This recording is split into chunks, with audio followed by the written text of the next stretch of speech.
What's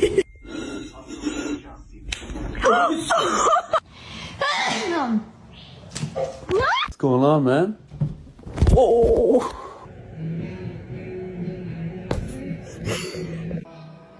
Ganni mi gato, è degno amico.